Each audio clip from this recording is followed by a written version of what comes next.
আসসালামু আলাইকুম। সবাই কেমন আছেন? আজকের ভিডিওতে আমরা মালয়েশিয়া যেতে ইচ্ছুক বাংলাদেশি ভাইদের জন্য অত্যন্ত গুরুত্বপূর্ণ। কারণ মালয়েশিয়ার শ্রম বাজার নিয়ে গত কয়েক মাস ধরে একের পর এক আলোচনা, বৈঠক এবং নতুন খবর সামনে আসছে। বিশেষ করে আগস্ট মাসে এসে পরিস্থিতি কোনটায় গুরুত্বপূর্ণ পর্যায়ে পৌঁছেছে, তাই আজকের ভিডিওতে আমরা 10 আগস্ট 2026 পর্যন্ত মালয়েশিয়ার সর্বশেষ পরিস্থিতি নিয়ে বিস্তারিত বলবো। প্রথমে সবচেয়ে বড় খবরটি আপনাদের জানিয়ে দিই। বাংলাদেশ সরকার পক্ষ থেকে 4 আগস্ট জানানো হয়েছে যে মালয়েশিয়ার শ্রম বাজার বাংলাদেশি কর্মীদের জন্য আগস্ট মাসের শেষ সপ্তাহে পুনরায় খোলার কথা রয়েছে। প্রধানমন্ত্রী তথ্য ও সম্প্রচার বিষয়ক উপদেষ্টা ডক্টর জাহিদুল রহমান বলেছেন, দুই দেশের মধ্যে সমঝোতার পর আগস্টের শেষ সপ্তাহে বাংলাদেশি কর্মীদের জন্য মালয়েশিয়ার শ্রম বাজার পুনরায় চালু হবে। এখন থেকে প্রশ্ন করছেন, তাহলে কি 25 আগস্ট থেকে মালয়েশিয়া যাওয়া শুরু হবে? ওখানে কি একটু সতর্ক হয়ে বুঝতে হবে। সরকার যে তথ্য দিয়েছেন সেখানে বলা হয়েছে আগস্ট মাসের শেষ সপ্তাহে শ্রম বাজার পুনরায় খোলার কথা, কিন্তু এর অর্থ হলো এই নয় যে 25 আগস্ট সকাল থেকে প্রত্যেক বাংলাদেশি কর্মী বিমানবন্দরে গিয়ে মালয়েশিয়ায় চলে যেতে পারবেন। শ্রম বাজার খোলার পর নিয়োগকর্তা কর্মী নির্বাচন, অনুমোদন, ভিসা, মেডিকেল প্রয়োজনীয় কাগজপত্র এবং অন্যান্য প্রক্রিয়া সম্পূর্ণ করতে হবে। আরেকটি বিষয় খুব গুরুত্বপূর্ণ, 31 জুলাই প্রধানমন্ত্রী উপদেষ্টা ও মুখপাত্র মাহিদি আমিনও বলেছেন যে আগস্টের শেষ সপ্তাহে মালয়েশিয়া বাংলাদেশি কর্মীদের নিয়োগ পুনরায় শুরু করবে। অর্থাৎ জুলাইয়ের শেষ দিক থেকে সরকারের পক্ষ থেকে আগস্টের শেষ সপ্তাহ সম্ভাব্য পুনরায় খোলার সময় হিসেবে জানানো হচ্ছিল। তাই যারা এতদিন ধরে অপেক্ষা করছেন তাদের জন্য একটি অবশ্যই আশাব্যঞ্জক খবর। কিন্তু অনেকেই একই সঙ্গে মনে করে রাখতে হবে যে শ্রম বাজার খোলা মানে সঙ্গে সঙ্গে হাজার হাজার মানুষের হাতে ভিসা চলে আসবে, এমন ধরে নেওয়া ঠিক হবে না। মালয়েশিয়ার শ্রম বাজার কেন এত গুরুত্বপূর্ণ সেটাও আগে বলি।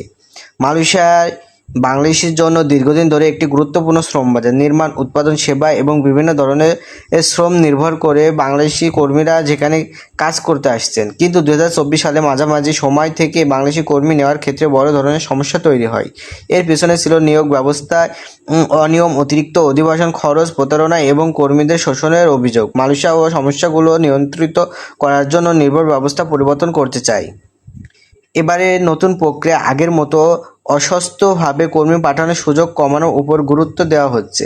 মালয়েশিয়ার দিক থেকে বাংলাদেশি কর্মী নিয়োগের ক্ষেত্রে নিয়োগকর্তার অনুমোদন অত্যন্ত গুরুত্বপূর্ণ। মালয়েশিয়ার শ্রম কর্তৃপক্ষের তথ্য অনুযায়ী বিদেশি কর্মী নিয়োগ করতে নিয়োগকর্তাভাবে আগে অনুমোদন নিতে হবে। অর্থাৎ এবার যারা মালয়েশিয়ায় যেতে চান তাদের জন্য সবচেয়ে গুরুত্বপূর্ণ বিষয় হবে বৈধ নিয়োগকর্তা এবং বৈধ চাকরি। শুধু কোনো এজেন্সির কাছে পাসপোর্ট জমা দিলেই হবে না। আপনার নামে সত্যিকারের অর্থ ও কোনো নিয়োগ রয়েছে কিনা সেটি নিশ্চিত করতে হবে। আরেকটি বিষয় নিয়ে অনেকে জানতে চাইছেন, এইবার কতজন বাংলাদেশি মালয়েশিয়া থেকে যেতে পারবেন। বিভিন্ন প্রতিবেদন 2026 সালে বাংলাদেশ থেকে প্রায় 30,000 থেকে 40,000 কর্মী নেওয়ার সম্ভাবনার কথা বলা হয়েছে। তবে এটিকে আমি নিশ্চিত চূড়ান্ত কোটা হিসেবে বলছি না, কারণ সংখ্যা এবং নিয়োগের ধাপ সরকারি সিদ্ধান্ত অনুযায়ী পরিবর্তিত হতে পারে। তাই সামাজিক যোগাযোগের মাধ্যমে যদি কেউ বলে মালয়েশিয়ায় এবার 1 লাখ লোক নিবে, 3 বছরে 1 লাখ লোক নিবে অথবা 2 লাখ লোকের ভিসা খুলে গেছে, তাহলে সঙ্গে সঙ্গে বিশ্বাস করবেন না।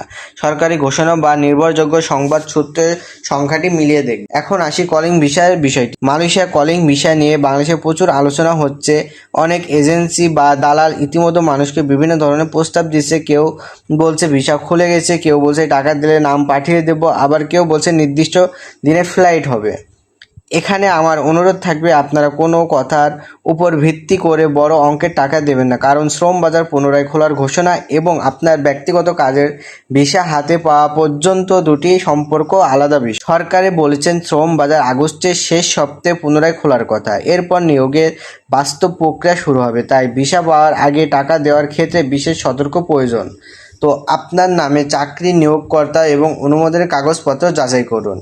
এবার প্রশ্ন আসতে পারে, মালয়েশিয়ায় এবার কোন কাজের সুযোগ বেশি থাকে? তো এই বিষয়ে আমরা পরবর্তী ভিডিওতে অবশ্যই আলোচনা করব। মালয়েশিয়াতে কোন বিষয়ে কাজের বেশি গুরুত্ব থাকবে সেসব সকল বিষয় নিয়ে আমরা আলোচনা করব। যদি আমাদের এই আলোচনাগুলো শুনতে চান, অবশ্যই আমাদের চ্যানেলটি সাবস্ক্রাইব করে আমাদের পাশে থাকা বেল আইকনটি অন করে রাখবেন এবং নতুন নতুন আপডেট পেতে আমাদের সঙ্গে থাকবেন। তো সবাই ভালো থাকবেন, সুস্থ থাকবেন। আল্লাহ।